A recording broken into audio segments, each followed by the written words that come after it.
Bienvenue dans cet épisode explosif où on va vous révéler les secrets pour décrocher un job prestigieux sur LinkedIn et ce en seulement 2 mois. Vous pensez que c'est impossible? Détrompez-vous, LinkedIn, c'est bien plus qu'un réseau social, c'est une mine d'or d'opportunités. Aujourd'hui, je vais aussi partager avec vous comment j'ai trouvé mon premier job après les études, comment j'ai appris à m'améliorer dans la recherche d'emploi au fil de ma carrière pour atterrir à un poste de responsabilité dans un secteur de technologie de pointe. Finalement, comment j'ai coaché une personne qui a trouvé un job de rêve sur LinkedIn en moins de 2 mois alors qu'elle n'avait presque pas d'expérience. Alors, quelle stratégie à adopter? L'organisation, l'aspect psychologique, le networking, postuler aux offres et enfin réussir son entretien pour finalement débuter sa vie professionnelle. Alors que vous soyez en recherche active ou juste curieux, restez avec nous. Les managers veulent déjà censurer ce contenu. Vous êtes prêts? Let's go!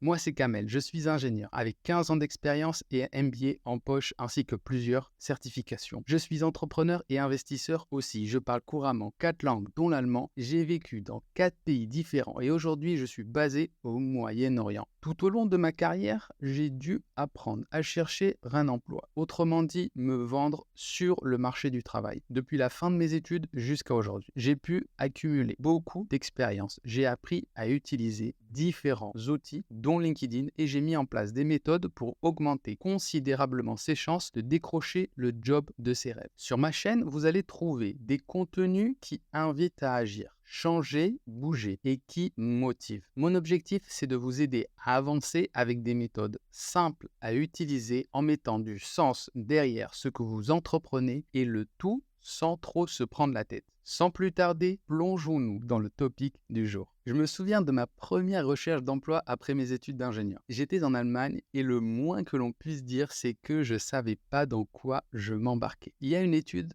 réalisée par Pôle emploi en 2023 qui révèle que la durée moyenne de recherche d'emploi en France varie considérablement en fonction du secteur et du profil des candidats. En moyenne, un chercheur d'emploi met entre 6 à 12 mois pour décrocher un poste. De plus, une autre étude de la DARES, Direction de l'animation, de la recherche, des études et des statistiques, en 2022, montre que 20% des candidats sont encore en recherche après un an. Et j'ai une confidence à vous faire sur le sujet, j'ai moi-même fait partie de ces 20%. Et oui, j'ai mis plus d'un an pour trouver mon premier emploi. Et alors la question qui se pose maintenant, c'est comment accélérer ce process? D'abord la préparation, puis l'utilisation de LinkedIn, les postulations et enfin les entretiens. Maintenant que nous avons précisé le topic de cet épisode, on va bientôt passer aux conseils pour les implémenter. Mais avant ça, j'ai quelques questions pour vous. Vous voulez avoir des clés de réponse sur des sujets de développement personnel et de business. Vous avez besoin d'inspiration pour passer à l'action, enfin agir. Alors,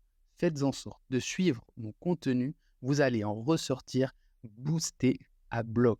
Abonnez-vous à ma chaîne et à mon contenu en cliquant sur le bouton s'abonner. Sans plus tarder, accrochez-vous bien, on passe au conseil numéro 1. Pour pouvoir décrocher un job en temps record sur LinkedIn, la première étape, bien sûr, c'est le CV. Il n'y a pas de secret et c'est sur quoi j'ai travaillé avec la personne que j'ai coachée. Pendant mon MBA, j'ai travaillé avec un consultant américain de l'université d'Austin au Texas, spécialisé dans le conseil en management de carrière. Et il m'a donné des conseils très précieux. En ce qui concerne le format, il faut être consistant. Les espaces, la police de caractère, sauver le maximum de place et être concis et précis en même temps. En ce qui concerne le contenu, soyez spécifique. Il faut être spécifique avec des résultats tangibles, des chiffres, voire des pourcentages. Ensuite, pour avoir un CV qui s'adapte parfaitement à l'offre à laquelle vous postulez, il faut avoir un master CV. Un master CV, c'est un document avec toutes vos expériences. Et ensuite, vous choisissez lesquels vous mettez en avant suivant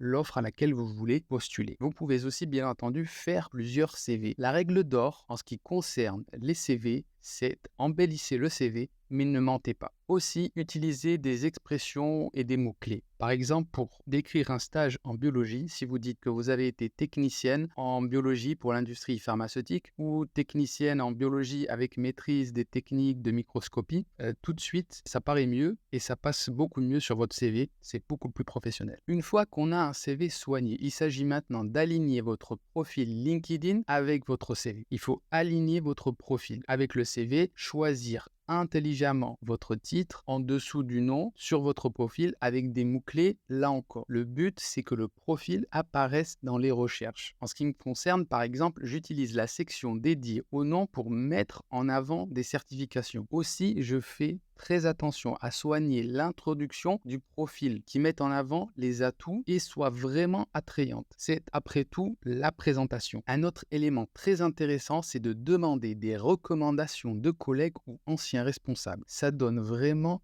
du cachet à votre profil. Bien entendu, si vous avez gagné une médaille d'or au dernier JO, n'oubliez pas de le mentionner. Pour les autres, comme moi, vous pouvez aussi lister les cours que vous avez suivis. En ce qui concerne la personne que j'ai coachée, elle avait une compétence très spécifique en cuisine et j'ai pas hésité à lui conseiller de le mentionner dans son CV. L'important, vous l'aurez compris, c'est que votre profil et votre CV soient professionnels, qu'ils donnent une bonne impression à première vue. En ce qui concerne le visuel, une bonne photo est primordiale. Le mieux, une photo de vous, bien entendu. Sinon, vous allez devoir être original et professionnel en même temps. Je vous laisse faire. J'ai pris la première option. Pour finir, en termes d'image, il y a la photo que vous mettez en background de votre profil. Essayez d'être original, mais en accord avec le domaine dans lequel vous voulez évoluer. C'est très important. Ayez un profil LinkedIn qui vous soit propre. Alors je sais que c'est un travail minutieux, que ça prend du temps, mais une fois qu'on a ça en place, calé, vous êtes bien armé pour la suite où il y a déjà plus d'action. Arrivé à cette étape, je considère que vous savez ce que vous voulez faire et ce que vous ne voulez pas faire. Si ce n'est pas le cas, si vous avez des doutes, vous pouvez aller voir mon podcast,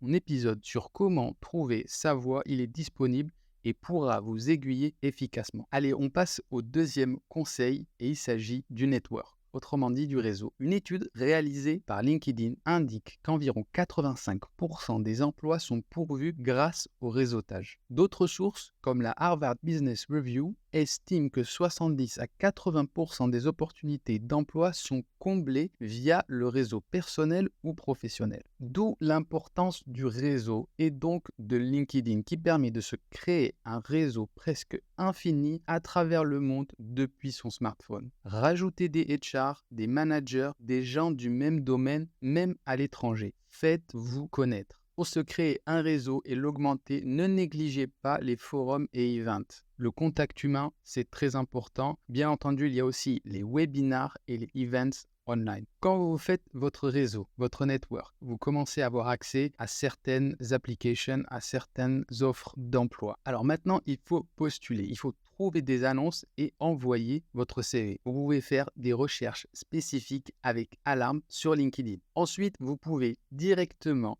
postuler sur LinkedIn via le bouton Easy Apply quand il est disponible. N'hésitez pas aussi à contacter directement pour vous démarquer. Vous pouvez aussi trouver les offres sur le net et contacter via LinkedIn. Ici, il est primordial d'organiser votre journée. C'est très important. L'aspect psychologique est vraiment un aspect clé. Il faut avoir un excellent CV et un profil LinkedIn propre. Donnez du temps à chaque activité et surtout n'envoyez pas un seul CV par jour. Avec la personne que j'ai coachée, on est arrivé à répondre à presque 10 offres par jour. Bien entendu, il ne faut rien lâcher et il faut continuer. Et c'est là aussi, quand vous organisez votre journée, qu'il faut donner du temps pour avoir une activité à côté, pour se changer les idées, ne pas rester planté sur vos emails en attendant des réponses. On arrive à la dernière étape et ce sont les entretiens. Avant l'entretien lui-même, il y a la préparation. Connaître son CV parfaitement, c'est très important. Intégrez bien le lieu et l'heure de l'entretien. Faites un maximum de recherches sur l'offre et l'entreprise. Essayez de trouver bien entendu les matchs entre votre CV et l'offre. Préparez des questions à l'avance sur le poste, l'équipe, éventuellement l'évolution et la suite à donner à l'entretien. Ici, tous les détails comptent. Pendant l'entretien, exprimez votre intérêt et surtout souriez. Mieux vaut en faire trop que pas assez. Voilà, je viens de partager avec vous des clés qui m'ont pris des années à découvrir et à mettre en place. Tout dans un process qui a montré ses preuves pour une personne qui n'a mis que 2 mois pour trouver le job qu'elle n'imaginait même pas pouvoir avoir avec son niveau d'expérience. Donc maintenant, n'hésitez plus et foncez. Le job de vos rêves est peut-être à portée de main, ou je devrais dire à portée de clic sur LinkedIn. Laissez les doutes de côté, il y a peut-être une nouvelle aventure professionnelle qui vous attend, peut-être même dans un nouveau pays. Mes chers auditeurs, que pensez-vous de ces conseils? Si vous voulez plus de détails sur une des parties, dites-moi en commentaire, on pourra faire un podcast, un épisode spécifique dessus. Aussi, si vous avez un secret à partager avec nous pour trouver un job de rêve, n'hésitez pas. Aussi, pensez-vous que LinkedIn est la plateforme idéale pour trouver un emploi? Pour ceux d'entre vous qui ne sont pas sûrs de ce qu'ils veulent ou dans quelle direction ils doivent s'orienter, je vous conseille de jeter un œil sur mon podcast qui traite du sujet comment trouver sa voie. Il vous sera très utile, j'en suis sûr. Sur ce, je vous laisse et surtout, n'oubliez pas, ne vous prenez pas la tête, passez à l'action.